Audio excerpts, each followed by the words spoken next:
اللہ کا شکر ہے اس پلیٹ فارم سے کتاب و سنت کی آواز بلند ہو رہی ہے الحمدللہ. ہم آپ کے بابوں کو بالکل نہیں مانتے اس لیے کہ آپ بھی دوسروں کے بابوں کو نہیں مانتے. اور اکثر جو پڑھا لکھا طبقہ ہے نا انہیں تو ریلیجن کوئی یعنی ایک ڈوگما لے کے ڈیلوژن کے طور پہ وہ چل رہے ہوتے ہیں, اس لیے انہیں کوئی فرق نہیں پڑتا. کبھی زکوٰۃ کے بارے میں بول دیا جگہ ٹیکس اللہ نے لگا دیا ہمارے پہ, ٹھیک ہے ٹیکس تو ہے اور ایک شرعی پینلٹی بھی ہے مال جوڑنے کے اگینسٹ, لیکن یہ ظلم پہ مبنی نہیں ہے. جگہ ٹیکس جو مشہور ہے وہ تو ہے کہ ظلم پہ مبنی, یہ اللہ کا رول ہے. اس قسم کے جملے بولنا جن میں شریعت کی یعنی مذاق اڑایا جا رہا ہو, یہ صراحتاً کفریہ جملے بولنا اسلام سے انسان کو نکال دیتا ہے. البتہ اگر کوئی انجانے میں کوئی بات کر دے اور اس کی اس طرف توجہ نہ ہو اور اس کی توجہ دلائی جائے وہ معاملہ ایک الگ ہے, لیکن ایک پوری انٹینشن کے ساتھ اس طرح کی گفتگو کرنا, بلکہ اردو زبان میں تو کئی ایک محاورے بولے جاتے ہیں, میری آنتیں قل ہو اللہ پڑھ رہی ہیں, مطلب یہ اب وہ یعنی کوئی بھوکا ہے نا تو وہ اس کو اس طریقے سے پریزنٹ کرتا ہے, پہلے پیٹ پوجا پھر کام دوجا. پیٹ پوجا, اب پیٹ میں کوئی چیز ڈالنا یہ اس کی کوئی پوجا تو نہیں ہے, ورشپ تو نہیں ہے, اور اس کو یہ بولنا یہ پوجا ہے تو یہ کلمات کفر ہے. اب یہ وہ چیزیں جو ہماری اردو لنگوسٹک کے اندر ایک محاورتاً چیزیں داخل ہو چکی ہوئی ہیں اور عام زندگی کا حصہ بن چکی ہوئی ہیں اور لوگ عموماً بولتے ہیں. جیسے ہی آپ یہ کسی سے سنیں, چھوٹے سے بڑے سے, آپ کا کام ہے کہ فوراً سوچ کے اسے ٹوک دیں کہ یار یہ تم کیا بات کر رہے ہو. اللہ تعالیٰ تو اس معاملے میں اتنا سینسٹیو ہے کہ بخاری مسلم حدیث ہے کہ زمانے کو گالی مت دو, زمانہ میں ہوں, حالانکہ زمانہ تو اللہ کی ایک مخلوق ہے نا, یعنی اس کو ڈرائیو کرنے والا میں ہوں. آپ موسم کے اوپر بھی ڈسکشن کر سکتے ہیں کہ آج ٹھنڈ ہے, آج گرمی ہے, یہ آپ کا رائٹ ہے, لیکن جب اس سے آگے بڑھتے ہیں نا آپ اس پہ کرٹیسزم شروع کر دیتے ہیں, کیا مصیبت کی تو بارش آ گئی میں تو جانا سی. نہیں, یہ اللہ تعالیٰ کے ڈسین کی وجہ سے آئی ہے, ٹھیک ہے. ہو سکتا ہے اسی میں بہتری ہو آپ کے لیے, نہ بھی ہو تب بھی اللہ کے فیصلوں کو کوئی چیلنج نہیں کر سکتا. تو کوشش کریں کہ موسم کے اعتبار سے بس اتنا ہی تبصرہ کریں کہ جس میں آپ شریعت کی لیمٹ کو کراس نہ کریں. بعض کو جنرل ضرورت پڑ جاتی ہے, جس طرح ٹھنڈ ہے, ہم لوگوں کو کہتے ہیں کہ بھائی بڑا خطرناک موسم ہے, آپ نے موٹر بائک پہ بیٹھنا ہے, ماسک یوز کریں, ہیلمٹ یوز کریں, کھانسی لگ سکتی ہے, اور آپ جوشاندہ استعمال کریں, شہد پئیں, یہ تو ٹھیک ہے آپ کے سارے پریکاشنز ہیں اس حوالے سے. لیکن ہم اگر اس موسم کا گیلا کرنا شروع کر دیں گے کہ یہ کیوں آ گیا, تو یہ اب اللہ تعالیٰ کی قدرت کو, اس کے فیصلوں کو چیلنج کرنے کا مطلب ہے. آ گیا, آپ نے اس کے اندر پرفارم کرنا ہے اور اللہ تعالیٰ کا ہر حال پہ شکر ادا کرنا ہے, ایون تکلیف کے دوران بھی. تکلیف تو انسان کو ہوتی ہے, ظاہر ہے. بخاری میں حدیث ہے, نبی علیہ السلام کا بیٹا جب فوت ہوا ابراہیم, تو آپ علیہ السلام کی آنکھوں سے آنسو روا تھے. صحابہ نے کہا یا رسول اللہ, تو آپ نے فرمایا یہ شفقت اور رحمت ہے, ٹھیک ہے. اور پھر نبی علیہ السلام نے کہا کہ دل غمگین ہے, آنکھیں اشک بار ہیں, لیکن ہم یہی کہیں گے جو اللہ کی مرضی, انا للہ و انا الیہ راجعون. لیکن وہ تکلیف کو ایکسپریس کرنے کا ذریعہ اللہ نے اپنی جگہ بنایا ہوا ہے, لیکن آپ نے ان چیزوں کو ٹھٹا اور مذاق نہیں بنانا, دین کو نہیں بنانا. اور بڑے ٹاپکس ہیں آپ کر سکتے ہیں, لیکن دین اور اس سے متعلقہ چیزوں کے بارے میں نہیں کرنا, اور نہ اپنے سامنے ہونے دینا ہے. اور اگر کمزور ہیں تو آپ کے سامنے ہو رہا ہے, آپ نے وہاں سے اٹھ جانا ہے کہ بھئی میں اس مجلس کا حصہ نہیں بنوں گا جس میں اس طریقے سے ڈسکشن ہو رہی ہے, جس میں قرآن و سنت کا مذاق اڑایا جا رہا ہے. اب یہ دیکھیں پنجابی زبان میں ایک محاورتاً جو جملہ بولا جاتا ہے, یہ کلمات کفر ہے. اے جہاں میٹھا اگلا کس نے ڈٹھا, یہ آخرت کا انکار ہے اس میں دبے الفاظ میں. یعنی یہ اس جہان کی جو نعمتیں ہیں وہ میٹھی ہیں اور آخرت کس نے دیکھی ہے, یعنی مراد یہ کہ پتہ نہیں ہونی ہے نہیں ہونی, جنت ہے یا نہیں, جہنم ہے یا نہیں. اب اس طرح کی گفتگو کرنا جس میں آپ آخرت کے وعدوں کے اعتبار سے شک کے اندر مبتلا ہوگے, یہ کلمات کفر ہے. اسی طریقے سے کئی ایک گانے ایسے عشق مجازی کے اندر بنائے جاتے ہیں جس میں آپ جو پروٹوکول خدا کا تھا, گاڈ کا تھا, الہ کا تھا, وہ آپ اپنے محبوب کو دینا شروع کر دیتے ہیں. میں تیرے سامنے ہوتا تو سجدہ کر دیتا تجھے, اس قسم کے. مجھے تو اٹھ چکے گانے آتے نہیں, آپ میں سے کئی لوگوں کو شاید کچھ شعر یاد بھی ہوں, وہ آپ کبھی غور کریں گے نا تو وہ آپ کو خود اندازہ ہوگا کہ یار یہ تو بڑا عجیب سا جملہ, یہ تو بیچ میں اللہ تعالیٰ کی ذات کو آپ نے تخت مشق بنا دیا اس حوالے سے گفتگو کرتے ہوئے. کئی کفریہ گانے ہیں جو مطلب انڈین فلموں کے اندر ہوتے ہیں ہمارے لوگ بھی گنگنا رہے ہوتے ہیں, ٹھیک ہے نا جی, اور یعنی وہ محبوب کی عبادت کا ذکر اس میں کر رہے ہوتے ہیں, اس کو سجدہ کرنے کا ذکر کر رہے ہوتے ہیں, ٹھیک ہے جی, اور نماز عشق کی بات کر رہے ہوتے ہیں, اور نماز عشق بھی اللہ کی نہیں پڑھ رہے ہوتے ہیں, اپنے محبوب کی پڑھ رہے ہوتے ہیں, اور کہتے ہیں نہیں جی یہ بھی ادھر ہی لے جاتا ہے, ادھر نہیں لے کے جاتا بھائی. کسی صحابی نے, کسی پیغمبر نے عشق مجازی نہیں کیا, جان ضرور چھڑائی ہے عشق مجازی سے حضرت یوسف علیہ السلام نے, ٹھیک ہے نا. آپ دیکھیں قرآن میں اللہ تعالیٰ نے یعنی اس چیز کا ذکر کیا ہے کہ جس میں ایک عورت نے مرد کو بہکانے کی کوشش کی,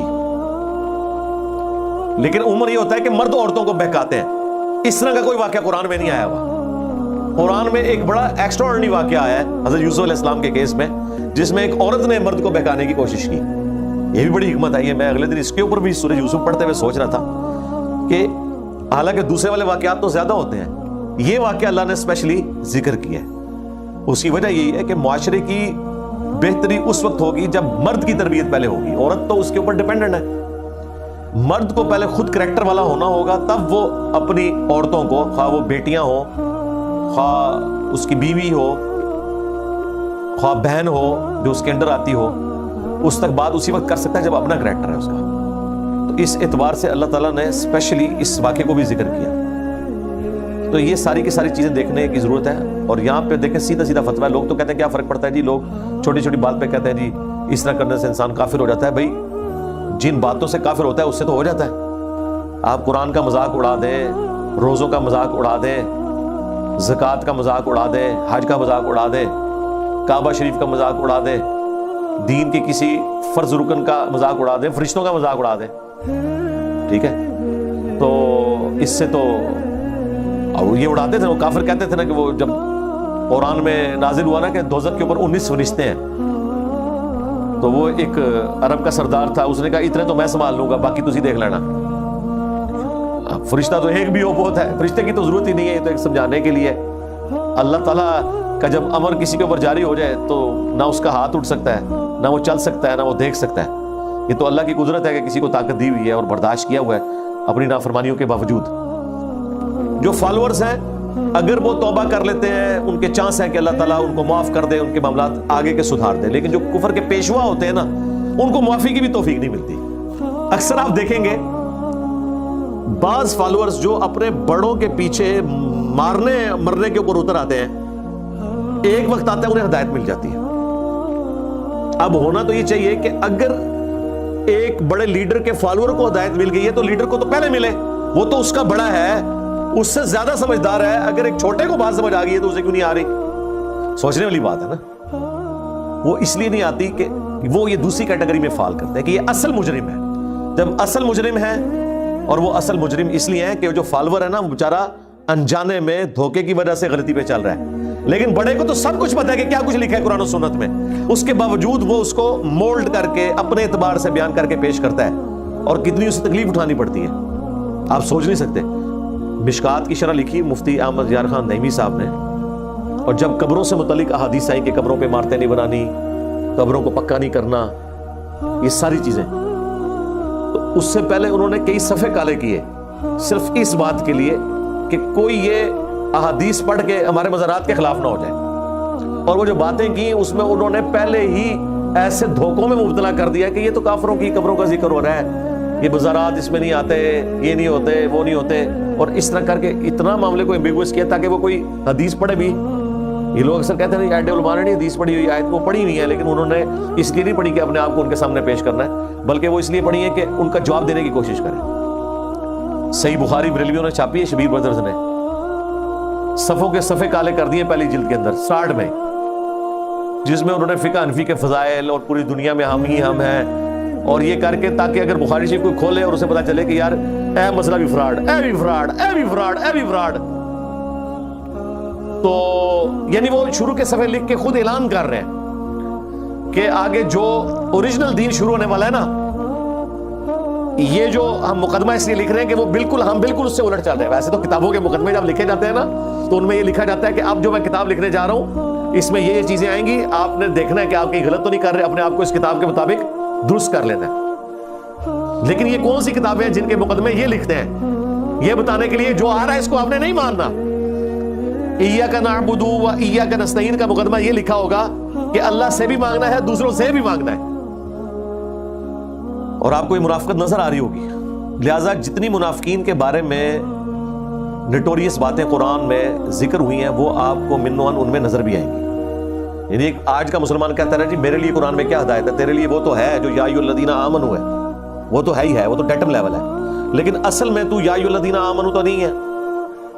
اس کی وجہ یہ ہے کہ وہ تو نبی علیہ السلام کے مبارک زمانے میں جب اعرابی لوگوں نے, بادیہ نشین لوگوں نے کہا کہ ہم ایمان لے کے آئے, تو قرآن میں اللہ تعالیٰ نے سورہ الحجرات میں فرمایا کہ تم ایمان نہیں لے کے آئے بلکہ کہو قولوا اسلمنا, تم اسلام لے کے آئے ہو, ایمان تو ابھی تمہارے دلوں میں داخل ہی نہیں ہوا. سرکار حضور کی موجودگی میں جو کلمہ پڑھے اس کو تو اللہ تعالیٰ فرمایا کہ ابھی تم صرف کلمہ کو مسلمان ہو, ایمان اندر داخل نہیں ہوا, صرف اسلام لے کے آئے ہو. تو آج کا مسلمان کی لیول کا ہوگا جو ہر کام ہی الٹ کر رہا ہے اور زمانہ بھی اتنا دور ہے, الا یہ کہ وہ اپنی اصلاح کر لے. تو عام جو اس وقت اہل ایمان ہے نا, سو کارڈ پاکستان کے شناختی کارڈ پہ مسلمان, ان کے اندر آپ کو یہ منافقین والی ساری چیزیں نظر آئیں گی. لہٰذا قرآن پڑھتے ہوئے منافقین والی جو آیات ہے نا, یہ اسپیسیفکلی دیکھنی چاہیے کہیں ہم اس کیٹیگری میں تو نہیں فال کر رہے. صحابہ کرام تو بڑا ڈرتے تھے منافقین والے معاملات میں, کیونکہ منافق بھی تو مسلمان ہوتا ہے نا, قانوناً تو مسلمان ہے, مر جائے گا تو اس کا جنازہ بھی پڑھیں گے, اسے دفنائیں گے بھی. حضور نے بھی آگے ذکر آ رہا ہے کہ عبداللہ ابن ابی کو خود جنازہ پڑھ کے اپنا کرتا مبارک اس کے کفن کے طور پہ دیا, قبر میں خود اتارا, اپنا لعاب دان اس کے منہ میں ڈالا, قبر پہ کھڑے ہو کے اس کے لیے دعا کی, جنازہ خود پڑھایا. اور اللہ تعالیٰ فرمایا کہ آندہ کے بعد نہ تم نے جنازہ پڑھنا ہے نہ کسی کی قبر پہ کھڑا ہونا ہے. حالانکہ ہے وہ کلمہ کو مسلمان تھے, اس لیے کہ وہ اندر سے دشمن تھے. آج چونکہ وحی کا سلسلہ ختم ہے, لہٰذا ہم کسی کو اعتقادی منافق تو کہہ نہیں سکتے, کسی بھی مکتب فکر کے کسی بندے کو, بڑے سے بڑے فراڈیے کو جو اللہ رسول آخرت کا ختم نبوت کا ماننے والا ہے, ہم منافق نہیں بول سکتے. ہاں ہم یہ کہہ سکتے ہیں کہ تیرے اندر خصلتیں منافقین والی پائی جاتی ہیں, یا عملاً تو نفاق کا شکار ہو چکا ہے. عملاً, اعتقاداً تو وہی سے پتہ چلے گا نا کہ یہ اندر سے کافر ہے یا مسلمان ہے, لیکن عملاً جو بخاری مسلم حدیث ہے, منافق کی 4 نشانیاں. نمبر 1, بات کرے گا تو جھوٹ بولے گا. نمبر 2, وعدہ کرے گا تو توڑ دے گا. نمبر 3, امانت رکھی جائے گی خیانت کرے گا. اور نمبر 4, جب کبھی جھگڑا ہوگا تو گالیاں دینا شروع کر دے گا. لو ہم پاکستانی قوم وچ کیڑا جے مومن, آپ کو میں چاروں جس میں پائی جاتی ہوں پکا منافق ہے, اور ایک بھی پائی جاتی ہو تو منافقت کی شاخ کے اوپر تو ہے.